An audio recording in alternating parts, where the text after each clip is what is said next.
शुरू करते हैं। सावधान। नमो अरिहंताणं, नमो सिद्धाणमणमो आयरीयाणं,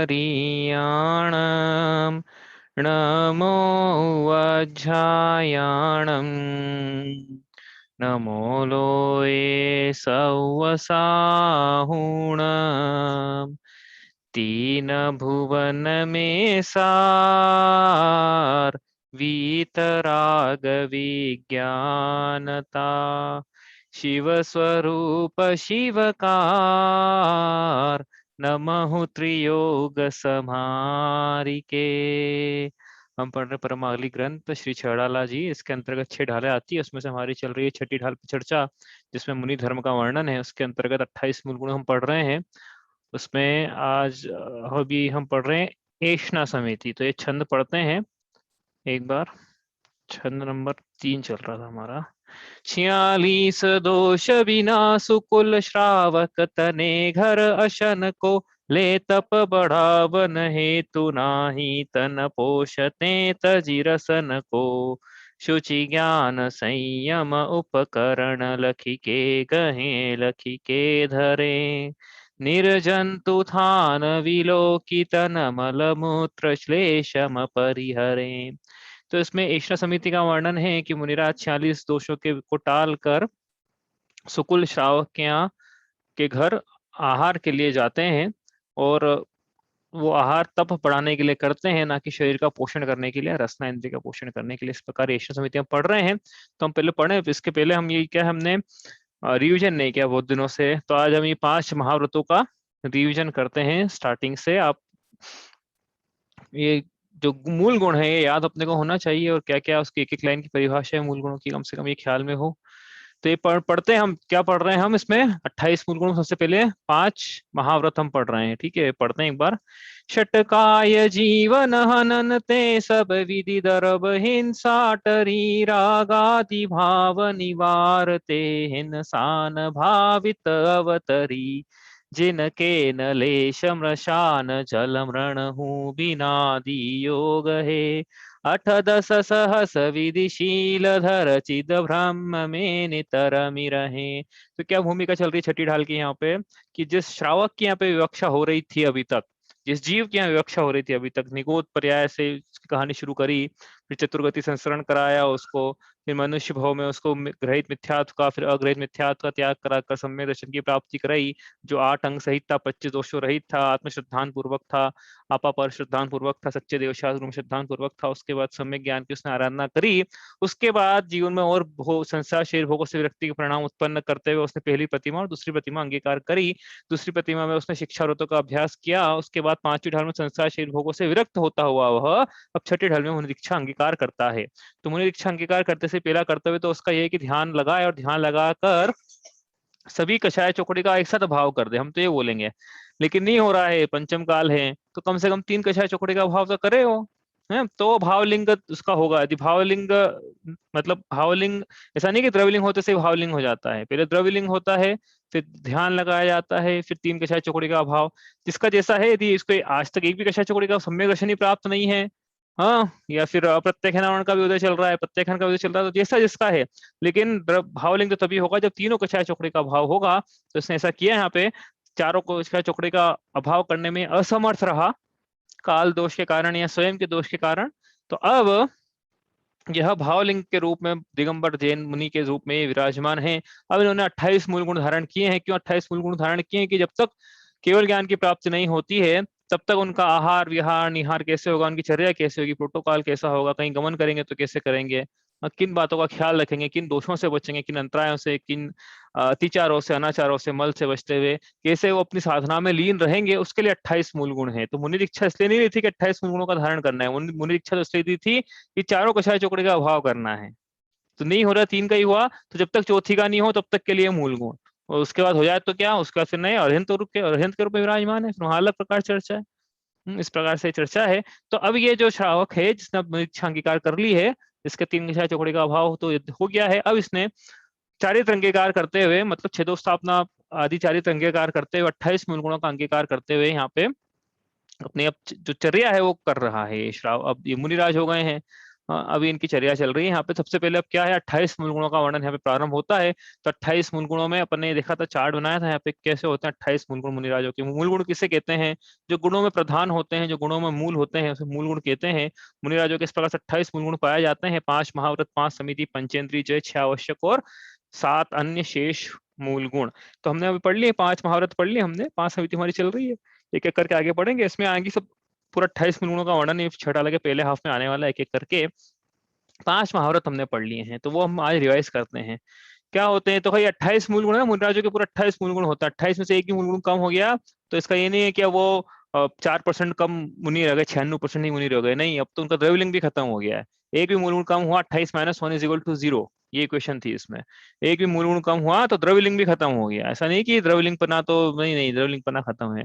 इसलिए 28 मूल गुणों का पालन होता है तो ही द्रव्यलिंग कहलाता है। और 3 कछाय चौकड़े का अभाव है उसके निमित्त से तो भावलिंग है मुनिराजों का। तो यहाँ पे अब हम चर्चा कर रहे हैं चारित्र की। हाँ, सकल चारित्र की चर्चा है, देश चारित्र की चर्चा चौथे ढाल में हो चुकी है, सकल चारित्र की चर्चा है।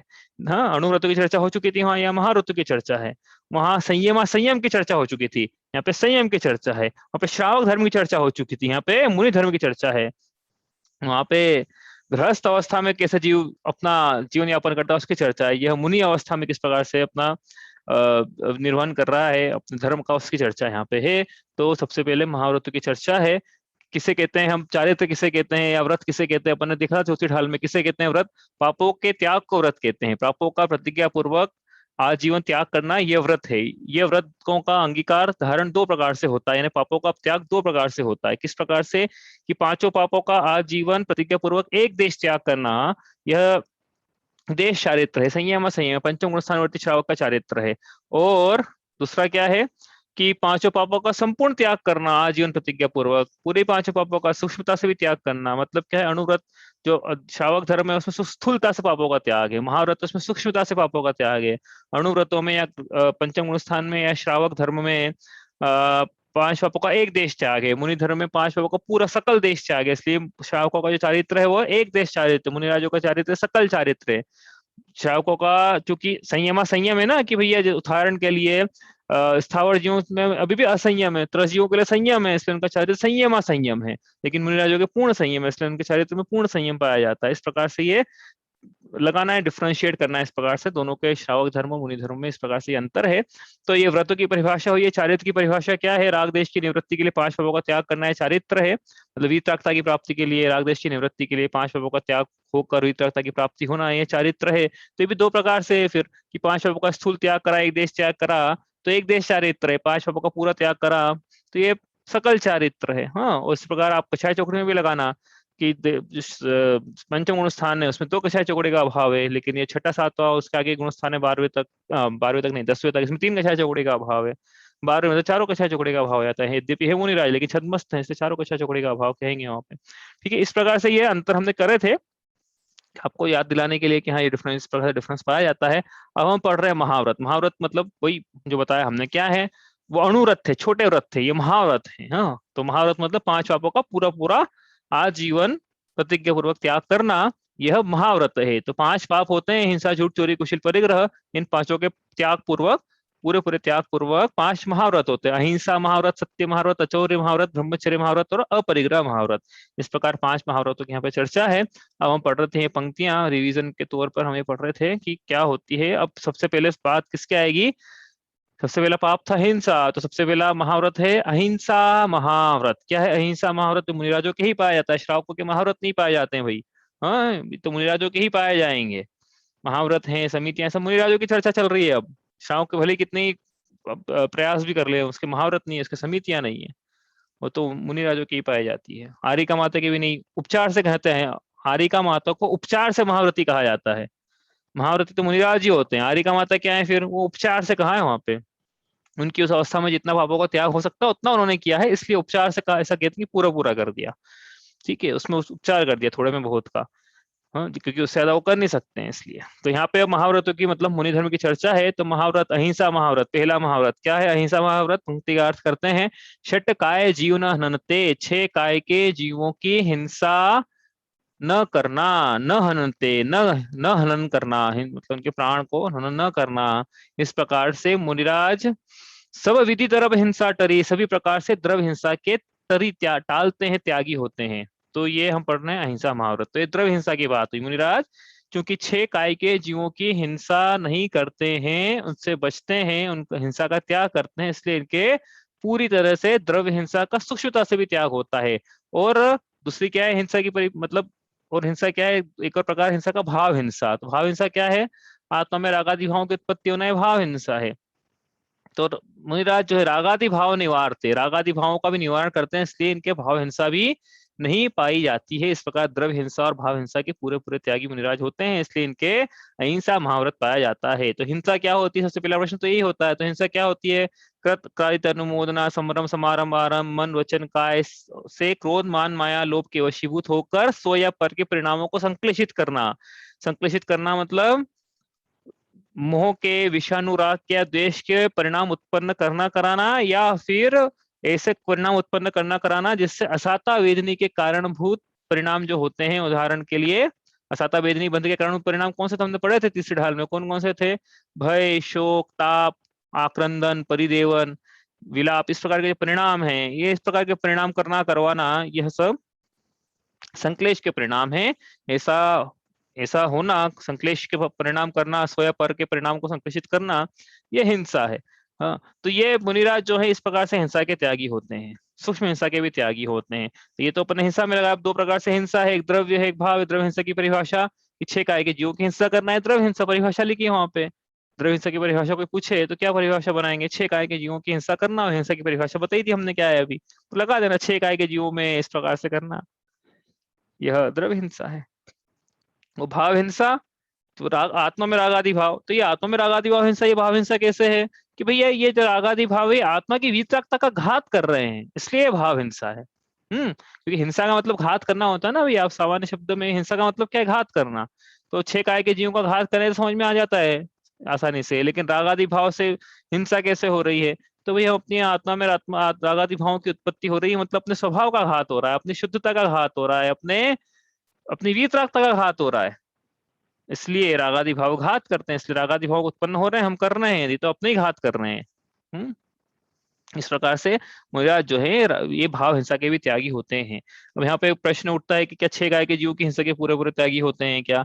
चलो और जैसे विहार कर रहे हैं, विहार करते करते यदि कोई सूक्ष्म जीव उनके पाँव के नीचे आ जाए जो आंखों से नहीं दिखता है, उस पर पाँव रखा जाए, तो क्या वो हिंसा का दोष मुनिराजों के नहीं लगेगा।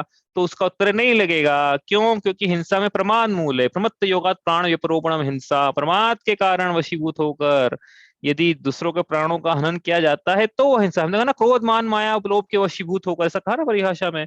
तो प्रमाद के वशीभूत होकर, कषायों के वशीभूत होकर यदि इस प्रकार से किया जाता है, तो यदि यत्नाचार पूर्वक प्रवृत्ति है उसके बाद भी यदि त्रस जीव का कदाचित घात हो जाए, तो वो जो घात है वो दोष के अर्थ नहीं, उसका दोष मुनिराजों के नहीं है, वो तो उनके उस जीव की आयु का क्षय होना था इसलिए हुआ है। इस प्रकार की बात मुनिराजों पे लगाना इतनी अत्याचार, और हम पे भी शावकों पे भी लगेगी कि अत्याचार पूर्वक प्रवृत्ति करते या करते यदि प्रतिमाधारी जीव से किसी का प्राणों का हनन हो जाता है त्रस जीवों का, क्योंकि त्रस जीवों का तो संकल्प पूर्वक हिंसा का त्याग था ना उसका, लेकिन फिर भी हो जाए तो वो भी हिंसा का दोष, वो उसके क्योंकि प्रमाद का यदि अभाव है तो हिंसा का दोष नहीं है। इस प्रकार से 6 काय के जीवों की हिंसा के त्यागी होते हैं। उनके जो आहार भी होते हैं वो हमने देखा अभी ईश्वर समिति में पढ़ ही रहे हैं हम, कि वो तो श्रावक अपने लिए आहार बनाता है, उसमें से वो मुनिराजों को देता है। हाँ, और हम सब देखा समितियों में किस प्रकार से उनका आहार विहार यार सब पढ़ रहे हैं अभी। तो इस प्रकार से 6 काय के जीवों की हिंसा को नहीं करते हैं, वो प्रमाद से नहीं होती हिंसा उनसे, है ना। इस प्रकार से द्रव्य हिंसा के त्यागी है। और रागादि भाव अंतरंग में कैसे कोई बोले कषाय चौकड़ी का उदय तो चल ही रहा है अभी, तो रागादि भाव तत्संबंधी तो है, तो ये बात सही है। लेकिन यहाँ पे जो प्रमुखता से कथन कर रहे हैं वो 3 कषाय चौकड़ी के भाव रूप करेंगे, 3 कषाय चौकड़ी के भाव रूप उनकी वितरकता पाई जा रही है। और दूसरा ये भी नहीं समझ में आ रहा है तो संजन कषाय चौकड़ी या नौ कषाय का उदय है तो तेज घाती प्रकृतियां हैं, उसका यदि उदय चल भी रहा है तो भी उसके उदय में वितरकता का सत्व, वितरकता बनी रहती है। पूरा पूरा घात नहीं कर सकते, ये देश घाती प्रकृतियां हैं। इसलिए इन्होंने क्या करा, रागादि भाव का वितरकता प्रकट है ना, जो जितनी वितरकता प्रकट है उसकी अपेक्षा से बोल दिया हमने कि रागादि भाव का निवारण किया। इतना तो मानोगे ना भैया कि इसमें भी कोई प्रॉब्लम है, तो मानना ही पड़ेगा। कितनी वितरकता प्रकट है ही उनके, संजन के शायद चौकड़ी देश घाती क्योंकि। तो इसलिए क्या है, मुनिराज जो है धन्य है कि वो सबसे बड़ा जो पाप है हिंसा को महापाप का है, इसलिए अहिंसा को परमो धर्म कहा है। तो उस हिंसा के त्यागी होते हैं। बताओ दुनिया में ऐसा कौन सा धर्म है जो हिंसा की इतनी सूक्ष्म विवेचना करता है, स्थावर जीवों तक की बात करता है, रागादि भावों की बात करता है। मुनिराज ही हमारे ऐसे, तो भगवान कैसे होंगे। आगे चलते हैं यहाँ से। तो ये हुई अहिंसा महाव्रत, है ना। इस प्रकार से अहिंसा महाव्रत हमने पढ़ा है। अब आगे चलते हैं। दूसरा, जिनके न लेश मशा न जल मरण हूँ बिना दियो गहे। क्या है यहाँ पे दूसरा पाप? दूसरा पाप है झूठ। झूठ बोलना मतलब हिंसा के बाद झूठ। झूठ बोलना मतलब चार प्रकार के झूठ बताए थे, चार प्रकार के असत्य। क्या था चार प्रकार के असत्य? विद्यमान का निषेध करना, अविद्यमान को प्रगटाना, विद्यमान में अविद्यमान मिलाकर कथन करना, या फिर परवदकार, कठोर निंद्य, गाली, चुगली, हिंसा आदि सावध्य वचन बोलना। इस प्रकार के चार प्रकार के झूठ हैं मुनिराजों के। लेश नम्रशा, लेश माश भी मिथ्या वचन नहीं होते, मतलब वो चारों प्रकार के असत्य का उनके त्याग होता है। इस प्रकार से उनके सत्य महाव्रत पाया जाता है। प्रतिज्ञा पूर्वक त्याग क्या है उनके, उन्होंने कि हम बिल्कुल भी लेश माश। तो यदि इसका सिचुएशन आ जाए फिर कि भैया सत्य बोलने तो अब हो जाता, धर्म संकट हो जाता है कितनी बार कि सत्य बोलने तो दिक्कत है और सत्य तो बोल नहीं सकते हैं, तो अब क्या करें, सत्य बोलें क्या। तो फिर सबसे अच्छा है कि मौन धारण करें मुनिराज। सबसे अच्छा तो कि मौन धारण कर लो। यहाँ ऐसा लग रहा है कि अपने वचनों से, भाषा समिति में हमने देखा था ना, भाषा समिति में ऐसे वचन जिसके कारण यद्यपि वो सत्य है, यद्यपि जिनवाणी ही है, लेकिन ऐसी जगह बोली जा रही है जहाँ की सभा अनुकूल नहीं है। तो फिर जिनवाणी के वचन भी वहां सभा के अनुकूल न होने से, अरे भैया तीर्थंकरों की ध्वनि भी जब गौतम गणधर आए तो तब खिरी थी। हाँ, हर किसी को थोड़ी मिलती है जिनवाणी। तो ये मुनिराज ने हमने वचन उपदेश नहीं देंगे फिर अपने, कि यदि उनको से लगेगा प्रतिकूल है, कुछ विसंवाद हो जाएगा, तो अपना उपदेश नहीं देते, मौन धारण करते हैं। यदि कोई पूछ भी ले प्रश्न, मौन धारण कर लो फिर। क्योंकि असत्य बोलेंगे तो विद्यमान का निषेध हो जाएगा, अविद्यमान का प्रकटीकरण हो जाएगा। हाँ, यदि और यदि सत्य बोलेंगे तो विसंवाद हो जाएगा। पर्वत को मतलब किसी को ऐसा बुरा लग सकता है, कोई झगड़ा हो सकता है, क्लेश हो सकता है। भाई मुनिराज उपसर्ग जयी होते हैं, इसका मतलब ये मत समझ लेना ये मुनिराज के सिंह के समान प्रवृत्ति होती है कि भय नहीं होता। इसका मतलब ये मत समझ लेना कि आगे चल चल कर अपने को पर विपत्ति आमंत्रित करेंगे। भाई इसका मतलब ये नहीं है विपत्ति आ जाए तो समता भाव धारण करना है, लेकिन इसका मतलब ये नहीं कि आगे चल चलकर विपत्ति को इनवाइट करना है। हाँ, ये ध्यान रखना है। इसलिए हमें मुनि बने तो इसका मतलब ये नहीं कि हम तो निर्भीक कुछ भी बोलेंगे, ऐसा नहीं है। अपने को अपनी चर्या साधना है। ठीक है। इस प्रकार मुनिराजों के लेश मात्र भी मिथ्या वचन नहीं होते हैं। लेकिन जो श्रावक था उसके क्या है, स्थूल स्थूल झूठ का ही त्याग था श्रावक के। इसी प्रकार वो ऊपर भी लगाना, अपने विवेचना नहीं करी। पर्वतकार, कठोर नहीं वचन, जो इसके पहले पंक्ति थी ना कि त्रस हिंसा को त्याग रथा था वरना संहारे। अंतर आप कर लेना है दोनों में, क्या अंतर है भैया अणुव्रत में और महाव्रत में। हाँ, अहिंसा अणुव्रत में क्या था कि त्रस जीवों की हिंसा का त्याग था, संकल्प पूर्वक हिंसा का ही त्याग था। और स्थावर जीवों की संकल्प पूर्वक हिंसा का त्याग नहीं था, यत्नाचार था। और संकल्प के अलावा जो तीन प्रकार की हिंसाएं थी त्रस जीवों की, उसके प्रति यत्नाचार था। कौन कौन सी तीन हिंसाएं थी? समरम, अपनी समरम नहीं, आरंभ, विरोधी और उद्योगी, ये तीन में यत्नाचार था। ये अंतर है। और मुनिराजों के तो सभी प्रकार की हिंसा का त्याग। इसी प्रकार झूठ में भी मुनिराज जो श्रावक था उसके स्थूल झूठ का त्याग था। मतलब वो व्यापार चलाने के लिए या कोई अपने से प्रशंसा की चाह रखता है तो कदाचित प्रशंसा भी कर दे उसकी। हाँ, ये इस प्रकार से वचन कह सकता था वो कि जिसको कहीं बुरा नहीं लगता है। जैसे गंजे व्यक्ति को अच्छा नहीं लग रहा है लेकिन फिर भी बोल नहीं सकते ना कि अच्छा नहीं लग रहा है। ठीक है, मतलब ऐसा अच्छा, ऐसा इस प्रकार के वचन कह दिए तो वो झूठ की श्रेणी में उसके। यद्यपि वो क्या है कि एकदम सत्य नहीं है, लेकिन फिर भी इसके स्थूल सत्य का ही स्थूल सत्य बोलना है इसको, स्थूल झूठ का त्याग है इसके। तो उसके सत्यानुव्रत में दोष नहीं है, कहने का मतलब ये। लेकिन मुनिराजों के ऐसा नहीं चल पाएगा। मुनिराजों के तो पूरे पूरा सूक्ष्म रूप से भी झूठ का त्याग है, इसलिए मौन धारण कर लेते हैं मुनिराज, सबसे अच्छा मौन। ठीक है। तीसरा, तीसरा क्या है? हिंसा, झूठ, चोरी। चोरी मतलब क्या होता है? किसी की गिरी हुई, पड़ी हुई, रखी हुई, भूली हुई, धरोहर के रूप में रखी हुई वस्तु को या तो स्वयं ग्रहण कर लेना या दूसरों को दे देना, यह चोरी है। तो श्रावक के जल और मिट्टी के अलावा से शेष अन्य प्रकार से चोरी का त्याग है। इस प्रकार स्थूल त्याग है। लेकिन मुनिराजों के तो जल और मिट्टी भी बिना दिए ग्रहण नहीं करते। ऐसे ही लिखा है यहाँ पे, जल मरण हूं बिना, जल मरण हूं बिना दियो गहे, कि मुनिराज न जल मरण हूं बिना दियो गहे। मुनिराज जो है जल और मिट्टी भी बिना दिए हुए ग्रहण नहीं करते हैं। इस प्रकार मुनिराजों के अचौर्य महाव्रत पाया जाता है। चोरी पाप है, चोरी का त्याग करा पूरा आजीवन प्रतिज्ञा पूर्वक सूक्ष्मता से, तो इनके अचौर्य महाव्रत मुनिराजों के पाया जाता है। मैंने देखा था कि वो पिछी कमंडल भी संघ में ही यदि हैं तो भी बिना पूछे कि हमारे एक ही संघ के तो हैं, इतने साल तो हो गए हमको शिक्षा ली, साथ में शिक्षा ली थी, हमारे तो मित्र भी थे बचपन के, ये साथ में दीक्षा भी ले ली।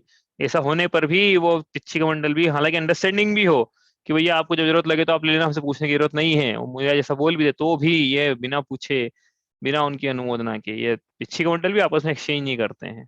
ये तो चोरी का दोष है। इस प्रकार से सूक्ष्म इनको चोरी का भी त्याग होता है। हाँ, आगे चले हम। आगे क्या है? चौथा पाप, कुशील। कुशील क्या है? कि स्त्री पर विकार का परिणाम होना, यह कुशील है। हम्म। तो जो गृहस्थ है उसके क्या है? पर निज वनिता बिन सकल नारी सो रहे विरत्ता। इस प्रकार ब्रह्मचर्यानुव्रत था कि अपनी स्त्री को छोड़कर शेष अन्य स्त्रियों पर से विकार का भाव का त्याग होना, यह ब्रह्मचर्यानुव्रत है। श्रावक के दूसरी प्रतिमाधारी पहली प्रतिमाधारी के पाया जाता है, उसका आगे भी पाया जाता है। लेकिन मुनिराज जो है इनके तो 18,000 प्रकार से, ऐसे लिखा है यहाँ पे, 18,000 प्रकार से स्त्री सेवन का त्याग होता है। मात्र स्त्री सेवन का त्याग ही ब्रह्मचर्य नहीं है। स्त्री सेवन के ब्रह्मचर्य ना अपने आत्म ब्रह्म स्वरूप में चर्या करना, ये होता है ब्रह्मचर्य। तो यहाँ लिखा भी उन्होंने, चित्त ब्रह्म में नित रमी रहे। तो मुनिराज 8 10 मतलब 18, सहस मतलब हजार, 18,000 विधि मतलब प्रकार, शील, 18,000 प्रकार से शील धारण करके चित्त ब्रह्म में नित रमी रहे, अपनी ब्रह्म स्वरूप आत्मा में ही रमण करते हैं, स्त्री में रमण नहीं करते हैं। 18,000 प्रकार के भेद कौन कौन से होते हैं ये हमने देखा था यहाँ पे। कैसे देखा था हमने? यहाँ पे देखो, पन्ने बनाई थी।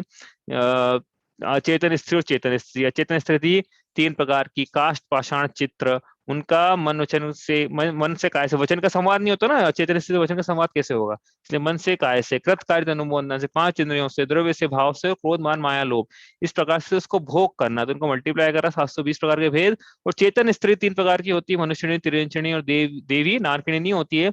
इनमें काय का इनमें वचन का संवाद भी होता है, इसलिए मन वचन काय से इनका भोगना, तत्कालित अनुमोदना से इनको भोगना, 5 इंद्रियों से भोगना, द्रव्य से भोगना या भाव से भोगना, द्रव्य से टच भी हो जाना तो भी भोगने की संज्ञा है यहाँ पे मुनिराजों के लिए तो। और आहार, भय, मैथुन, परिग्रह की तृष्णा के वशीभूत होकर इनको भोगना। और 16 प्रकार की कषाय, 16 ग्रह किस लिए? अनंतारुंध्य, प्रत्येक प्रत्येक संजन टू, क्रोध मान माया लोभ, इस प्रकार 16 प्रकार की कषाय। इन सबको आपस में मल्टीप्लाई करा तो आ गए कितने? 17,280 प्रकार के ये भेद है। 720 ऊपर वाले अचेतन स्त्री वाले, इन दोनों को जोड़ दिया तो 8 10 सहस मतलब 18,000 प्रकार के शील धारण करते हैं। मतलब मुनिराजों के 18,000 प्रकार से स्त्री सेवन का त्याग होता है। तो कहने का मतलब क्या है कि मुनिराज ऐसे कोई न्यूज़पेपर नहीं पढ़ सकता, नहीं न्यूज नहीं पढ़ते उदाहरण के लिए। ऐसी कोई जिनवाणी जिसमें स्त्री का चित्र है, या आरिका माता के लिए ऐसी कोई जिनवाणी जिसमें पुरुष का चित्र है, तो वो आरिका माता स्पर्श नहीं करती है।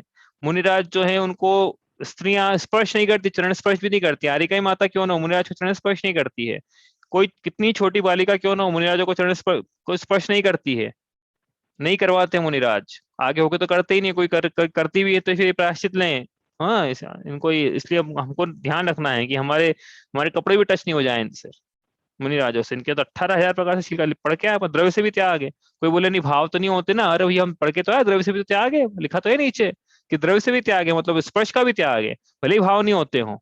मुनिराजों के 18,000। कोई बोले यहाँ पे, मतलब समझा था उस दिन कि भैया ऐसे कैसे है, द्रव्य से मुनिराज के काय की मुनिराज ये थे उनको भाव आ जाए विकार के। तो अपन ने देखा था ना कि 16 का अटपेरा घी, याद आया उदाहरण? 16 का अटपेरा घी है, सर्दी में जमा हुआ है, और कोई बोले कि नहीं भैया आग में पिघलना नहीं चाहिए, 16 का घी है, तो भैया पिघलेगा ही वो तो। इसी प्रकार से क्या है कि नो कर्म का अभाव कर देंगे तो ही जो कर्म है उनकी उदीर्णा। फिर तो यहाँ पे नो कर्म का अभाव क्या है कि इनका निमित्त पाके कोई वेद कषाय उदय में नहीं आ जाए। इस प्रकार से अपने शील की रक्षा करी, बाढ़ लगाई एक प्रकार से। अपन ने भी शील बाढ़ राख पढ़ते ना अपन ब्रह्मचर्य, तो इन्होंने मुनिराज ने 18,000 प्रकार की बाढ़ लगाई है अपने शील की रक्षा करने के लिए, कि नो कर्म का निमित्त पाके कहीं कषाय, वेद कषाय, पुरुष वेद उदय में नहीं आ जाए। इस प्रकार से इनके 18,000 प्रकार से शील की रक्षा करते हैं। और ये तो चलो जो जगत में इसको कहा जाता है ब्रह्मचर्य, हाँ, डिग्री की तरह यूज करते हैं ना लोग, ब्रह्मचारी हूं मैं, तो स्त्री सेवन का त्याग कर दिया और अपने आप को क्या नाम रखाया? ब्रह्मचारी। वास्तव में ब्रह्मचारी तो मुनिराज ही है। क्या? क्योंकि चित्त ब्रह्म में जो निमित्त रमी रहे हैं वो ब्रह्मचारी हैं, जो अपने आत्मा में रमण करते हैं, नित्य रमण करते हैं, ऐसे मुनिराज होते हैं। तो ये इस प्रकार दोनों प्रकार से परिभाषा लगाई है, स्त्री सेवन का त्याग संबंधी परिभाषा भी इसमें लगाई है, और अपनी आत्मा में रमण करना ब्रह्मचर्य वो परिभाषा भी इसमें लगाई है। इस प्रकार से मुनिराज 18,000 प्रकार के शील का धारण करने से ब्रह्मचर्य महाव्रत के धारी होते हैं। क्या पढ़ा हमने अभी? ब्रह्मचर्य महाव्रत क्या होता है। अब अगला पढ़ते हैं अपन ये वाला छंद। अंतर चतुर्दश भेद बाहर संग दश धाते टले परमाद तजि चौकर मही लखि समिति ईर्याते चले जग सुहित कर सब अहित हर श्रुति सुखद सब संशय हरे भ्रम रोग हर जिनके वचन मुख चंद्र ते अमृत झरे। तो हम क्या पढ़ रहे हैं कि अंतर चतुर्दश भेद बाहर, मुनिराज जो हैं अंतरंग में, अब क्या है, पांचवा पाप परिग्रह। तो अपन ने ध्यान देना, हिंसा झूठ चोरी कुशील, तो ये क्या है, सभी सभी जगह पाप माना गया है, सरकार में ही पाप माना गया है, लेकिन परिग्रह को हो सकता है बहुत जगह पुण्य माना गया हो। लेकिन जैन दर्शन परिग्रह को भी पाप की संज्ञा देता है कि परिग्रह है मतलब पापी है ये जीव। तो मुनिराज जो है इस पाप के भी त्यागी होते हैं। कौन से परिग्रह, क्या होता है परिग्रह? पर पदार्थों में मूर्छा का, ममकार का परिणाम यह परिग्रह है, या वस्तुओं को चारों ओर से ग्रहण करने का भाव, ये परिग्रह है, परिग्रह की परिभाषा है। तो जो गृहस्थ था उसके तो परिग्रह परिमाणाणु व्रत था, अपनी शक्ति विचार परिग्रह थोड़ो राखे, कि ये जो, क्योंकि वो गृहस्थ को परिग्रह का पूरा पूरा त्याग हो नहीं सकता, वो वस्त्रों का त्याग करेगा तो फिर रहेगा कैसे, वो भोजन बनाने की सामग्री का त्याग कर देगा तो वो खाएगा कैसे, वो घर में नहीं रहेगा तो कहाँ रहेगा, फिर तो मुनि जैसे जीवन हो गया उसका। इसलिए गृहस्थों के कहा है कि यदि दूसरी प्रतिमाधारी है तो अपनी जितनी जरूरत की सामग्री है उसका परिमाण कर ले, उसके बाद जो इच्छा बची उसकी, उसकी इच्छा का और उस तत्संबंधी परिग्रह का त्याग करे। इसको परिग्रह परिमाणाणु व्रत की संज्ञा दी थी वहां पे। लेकिन मुनिराज जो हैं उनके तो सभी प्रकार के लिखा है, महाव्रत है ना भाई, सूक्ष्मता से सभी परिग्रह का त्याग कराएंगे हम। तो सभी प्रकार से परिग्रह का त्याग है, तो परिग्रह के दो भेद कहे थे यहाँ पे, एक अंतरंग और एक बहिरंग। तो यहाँ लिखा है कि अंतरंग चतुर्दश, मुनिराज अंतरंग के चतुर्दश भेद का त्याग करते हैं, और बाहर संग, बाहर के संग मतलब परिग्रह, 10 मतलब 10 था मतलब प्रकार के, बहिरंग में 10 प्रकार के परिग्रह का ते टालते, उसको अब त्याग करते हैं, उसको टालते हैं, उससे रहित होते हैं। इसलिए क्या लिखा है यहाँ पे कि मुनिराज परिग्रह 24 भेद त्याग करे मुनिराज जी। कौन कौन से 24 भेद है? अंतरंग के 14 और बहिरंग के 10। तो बहिरंग के 10 कौन कौन से हैं? अब अलग अलग जगह अलग अलग टाइप के मिलते हैं, अपन ने जो शावकाचार्य से पढ़े थे उस दिन, कौन कौन से थे? क्षेत्र, वास्तु, धन धान्य, हिरण्य, स्वर्ण, दास दासी, कुप्य और भांड, इस प्रकार के 10 परिग्रह है। आप बोलोगे कि इसमें बहुत सारी चीजें नहीं, रुपया नहीं आया है, मोबाइल नहीं आया है, लैपटॉप नहीं आया है, बहुत सारी चीजें नहीं आई हैं, वो सबका इसमें अंतर्भाव कर लेना। अलग से नहीं बताएंगे ऐसे, तो फिर कितनी बड़ी लिस्ट बनाए, 10 प्रकार के इसमें अंतर्भाव कर लेना। कहने का मतलब सभी प्रकार के परिग्रह 10 लिख दिए ना, अब 10 में सब 10 आ गए सब। हाथ में 10 उंगलियां होती है ना, नंबर 10 क्यों होते हैं? यहाँ तो 10 उंगलियां होती है, उसमें 11 अब क्या कितने बड़ा है, गिन लो 10 पे आ जाएगा, आप अंतर्भाव कर लेना है इसमें। ठीक है। तो इसलिए मुनिराज सभी प्रकार के परिग्रहों के, और लिखिए कुप्य भांड लिखा ही है ना, इसलिए कोई ऐसा मत बोलना कि कपड़ों का कहाँ लिखा है, इसमें भी कुप्य के त्यागी होते हैं, भांड के त्यागी होते हैं, लिख तो दिया वहां पे। धन धान्य में, धन में सारा धन ले लेना, वैसे तो मुख्य रूप से पशुधन लिखा है वहां पे, लेकिन आप सारा धन ले लेना।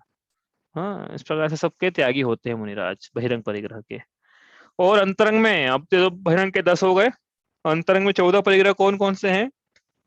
सबसे पहला परिग्रह मिथ्या दर्शन का परिग्रह कहा है। ऐसा है जैन धर्म की जो विपरीत श्रद्धांत को परिग्रह बोलता है, कि आत्मा के ऐसे भाव है, विकारी भाव है, यही परिग्रह है, दूर करने लायक है, अच्छा नहीं है, ये पाप है। हम तो ये कह रहे हैं कि सबसे बड़ा पाप है, पापों का दादा है। क्या? मिथ्यात्व।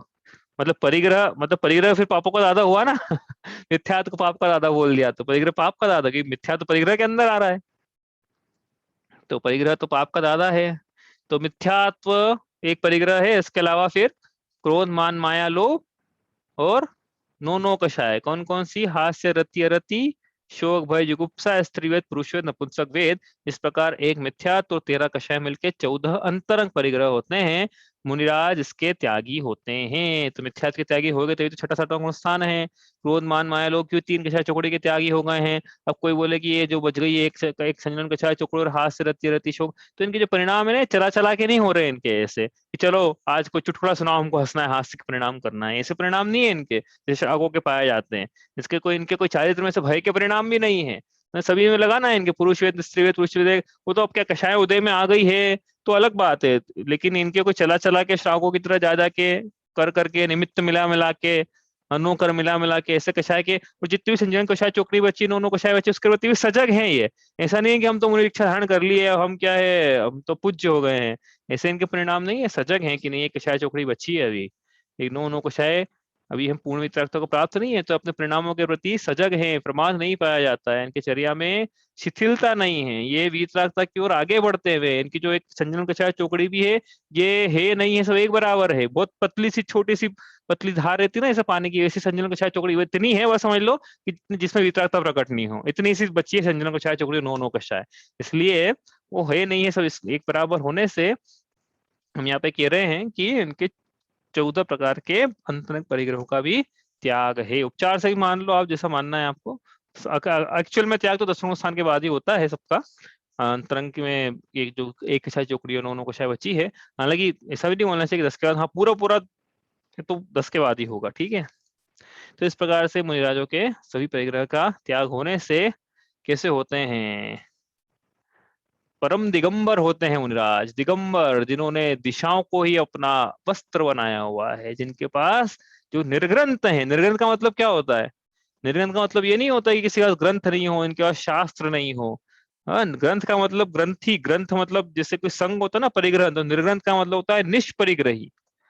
हाँ, दिगंबर मतलब क्या है कि भाई कुछ नहीं है हमारे पास में, हमारा हमने मतलब बहिरंग परिग्रह नहीं है हमारे पास में, इसलिए दिगंबर है।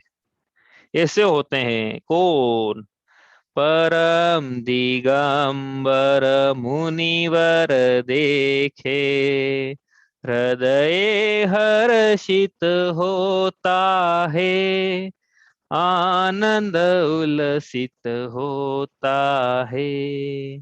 तो ऐसे होते हैं परम दिगंबर, परम दिगंबर होते हैं। संसार में से ज्यादा दिगंबर कौन है बताओ, सबसे ज्यादा, क्योंकि परिग्रह को पाप बोला ना, तो इनसे ज्यादा कम पापी कौन है, इनसे ज्यादा इनके जैसा पुण्यवान, मतलब जिनके पास पाप नहीं पाया जाता, ऐसा कौन है संसार में, मनुष्यों में, हाँ, जिनकी मनुष्य नाम कर्म का उदय चल रहा हो, मनुष्य गति नाम कर्म का उदय चल रहा हो। तो ये ऐसे होते हैं कि संत तो है ना, इसके पास पाप नहीं हो, ये हमारे जैसे हो जाए तो हम भी पापी, वो भी पापी, फिर काय के संत, काय के गुरु हमारे, काय के ज्ञान ध्यान तपो रखता, काय के हमारे आदर्श, हमारे जैसे हो गए होते, ऐसे होते हैं मुनिराज। ठीक है, इस प्रकार से ये मुनिराज जो हैं 5 पापों से पूर्ण विरक्त होते हैं, इसलिए इनके 5 महाव्रत पाए जाते हैं। समझ में आई बात? कोई प्रश्न है किसी का इसमें तो आप पूछ लो, वरना आप चलते हैं यहाँ से आगे।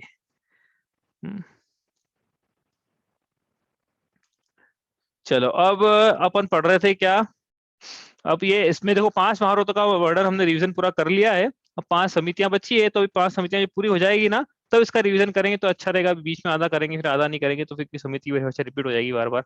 तो अब अपन बात करते हैं किसकी, जो अपन चल रही थी ऐष्णा समिति, उस पर वापस आ जाते हैं। तो 5 महाव्रतों का अपन ने रिवीजन छूट गया था अपना, पिछले संडे छुट्टी हो गई थी इसलिए, वो हमने कर लिया है। अब अपन आ जाते हैं वापस से अपने विषय पर। हाँ, अब आपको ऐसा लगेगा कि गाड़ी अब एकदम स्लो हो गई है रिवीजन चल रहा था ऐसे फास्ट थी। क्या है अब ऐसा समिति में, यहाँ लिखा, आपने पंक्ति पढ़ी ली थी आज अभी, 46 दोष, 46 दोष कौन कौन से हैं, 10 उत्पादन, 10 दातार के संबंधी लगने वाले 10 उत्पादन के दोष हैं, 10 ऐष्ण संबंधी हैं, और 4 जो है अन्य प्रकार के दोष हैं। तो ये 46 प्रकार के दोष के बिना सुकुल श्रावक के घर में, सुकुल की परिभाषा मैंने देखी थी, सुकुल मतलब क्या है कि जिसकी आजीविका अच्छी हो, जिसका परिवार मतलब क्या, जो सुकुल हो, मतलब कि परंपरा अच्छी हो उनके घर में। ऐसा नहीं है कि कई, हमने कल लिखा था ना कि दूसरे घर की कन्या लेकर आए हैं तो सुकुल परंपरा नहीं रही, या व्यवसाय अच्छा नहीं तो सुकुल परंपरा नहीं रही, इस प्रकार से सुकुल परंपरा, हाँ, ऐसा होना चाहिए श्रावक। तो उनके घर जाते हैं आहार करने के लिए, और क्या है, उनके घर में जाते हैं और आहार वहीं करते हैं।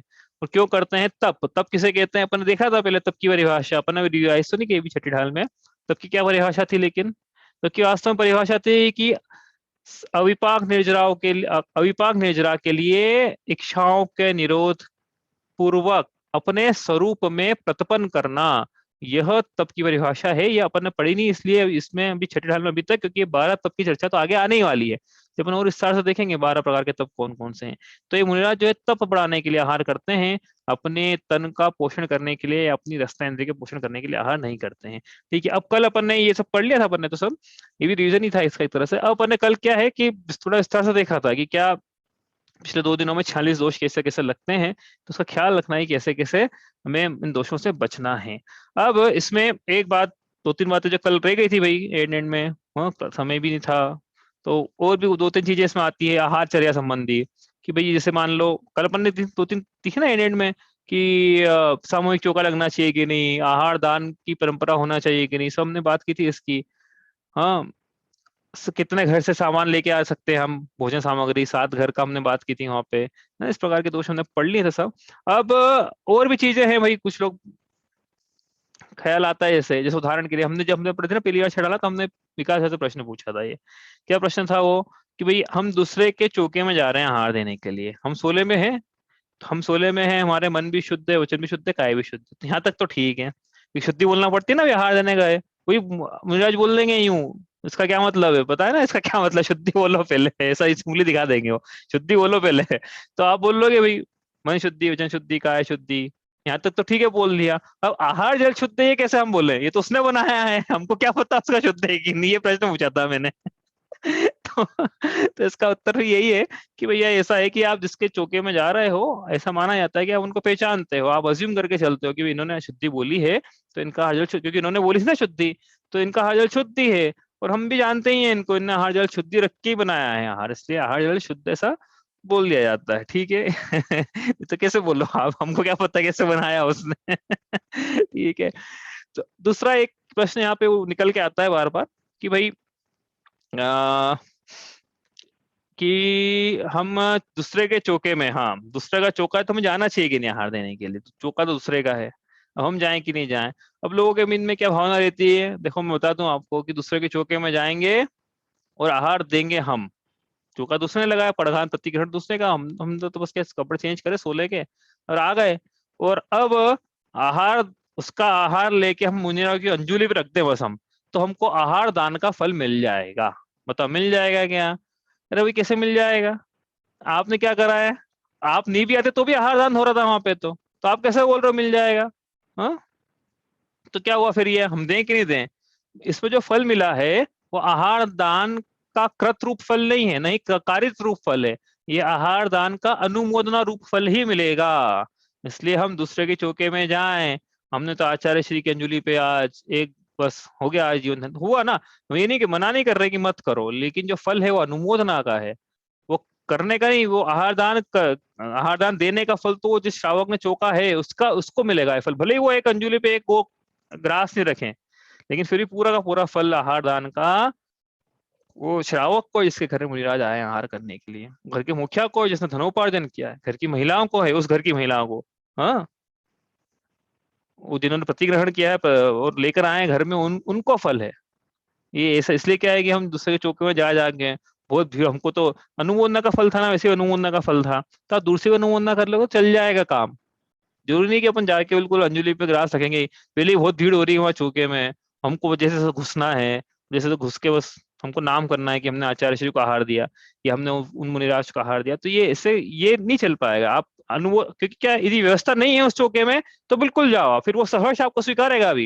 लेकिन आप ये देखना कि जिसने चौका लगाया है वो जब दूसरा आता है ना, तो उसका परिणाम और ठीक नहीं रहते, कि पहले इतनी भीड़ थी भैया, इनको अंतराय आ जाएगा। अब और फिर वो बोलता भी है कि भैया जो आखिरी के 5 मिनट हो तब आप आना, वो क्यों, क्योंकि भी इनका अभी शांति से होने दो आहार, अभी आप आओगे अंतराय हो जाएगा तो फिर दिक्कत हो जाएगी, इसलिए वो सब खड़े रहते हैं बाहर, आखिरी के 5 मिनट आते हैं, फिर एक एक पानी कुछ कुछ दे के फिर एक एक गिलास रख के चले जाते हैं, फिर करें क्या, नहीं तो फिर, इसलिए क्या है कि दूर से अनुमोदना कर ले, हम तो यही बोलते हैं दूर से अनुमोदना कर लो तो ज्यादा अच्छा है, ठीक है।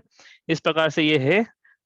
अब आपको और भी कुछ प्रश्न हो आहार दान संबंधी, तो ये एशिया समिति पूरी हो गई है अपनी, लगभग लगभग हो ही गई है, लगभग क्या इसमें जो शेष वर्णन बचा है ना, आपको ऐसा लगेगा वर्णन बचा है अभी, तो हाँ बिल्कुल बचा है, इसमें अभी 46 दोषों का ही वर्णन हुआ है, अभी अंतराय की तो चर्चा ही नहीं करी कि मुनिराजों को कैसे कैसे अंतराय आ जाते हैं, तो अंतराय से हम सजग रहे हैं कि जब मुनि बने तो ये ठीक नहीं है, मतलब अंतराय है, ये अंतराय करना है यहाँ पे अपने को, जैसे स्त्री का स्पर्श हो जाए खाते समय अंतराय, क्योंकि 46 लिखा ना ऊपर, 18,000 प्रकार से स्त्री सेवन के, स्त्री के स्पर्श के भी त्यागी हैं मुनिराज, इसलिए आहार दें तो स्त्री का स्पर्श नहीं हो जाए, और जब मुनि बने तो कोई स्पर्श के लिए अंतराय है फिर।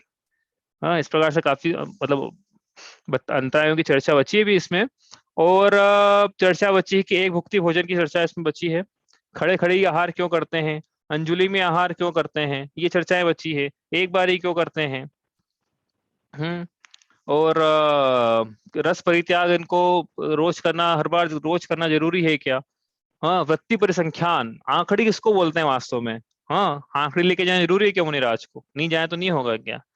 हाँ, तो ये इन सब की चर्चा शेष है, अभी इसलिए नहीं करी है क्योंकि सब आगे आने वाली है चर्चा, इसी में आएगी। एक बार दिन में ले आहार खड़े अलप निज पान में, तो वहां पे एक भुक्ति भोजन में चर्चा करेंगे। इसी प्रकार पंचेंद्रिय जयन पन पद पावने, इसमें रसना इंद्रिय त्याग की चर्चा करेंगे। और फिर आएगी तप तपे द्वादश धरे वृषदश, इसमें हम करेंगे रस परित्याग और वृत्ति परिसंख्यान की चर्चा। तो ये चर्चा इस प्रकार से आहार संबंधी चर्चा शेष है ना, इष्ट समिति में उन्हीं को लिया जिसकी यहाँ पे अपने को जरूरत लगी। जो शेष आएगा आगे वो तो आगे कर ही लेंगे हम, इसलिए छोड़ दिया उसको भी, ठीक है। इस प्रकार से ऐष्णा समिति हुई है, 5 महाव्रतों का वर्णन हुआ है। आपको कोई प्रश्न हो तो आप पूछ लो, वरना आज अपन इतना ही करते हैं।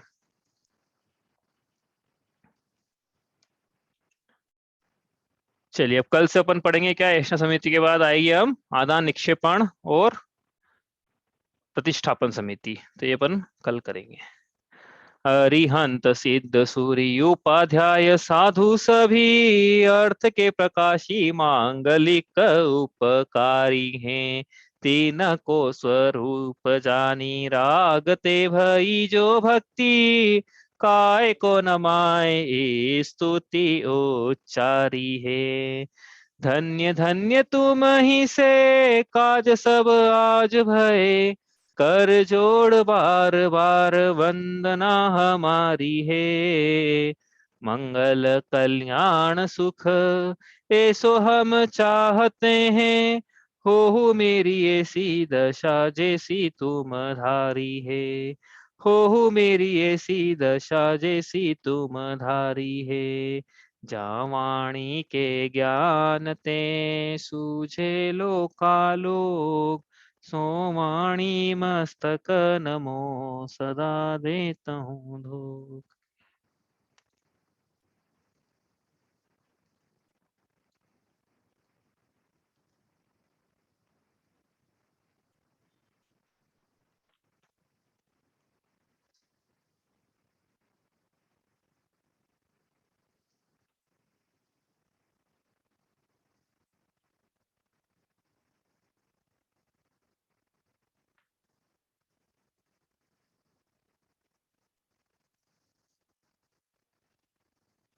जय जिनेन्द्र। जय जिनेन्द्र।